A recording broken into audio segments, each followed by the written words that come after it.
na-dismiss din po yung mga kaso. Wala akong batayan yung sinasabi nila, no? Yung mga pagsusunog, part na po yan ng protest tradition. Sinaunang panahon pa ho, hindi pa ako pinapanganak at hindi pa ako aktivista, may mga nagsusunog na po.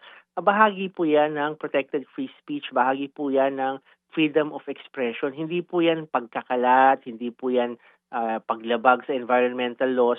No, mas mataas po yung salalayan ng usapin ng freedom of expression. Kinikilala naman po yan. For the last more than 20 years, nangyayari po yan. Ngayon lang kami naka-encounter na, kakasuhan namin kayo at kinasuhan niya kami last year. Kami naman po, desidido kaming makapag-marcha sa darating na Lunes.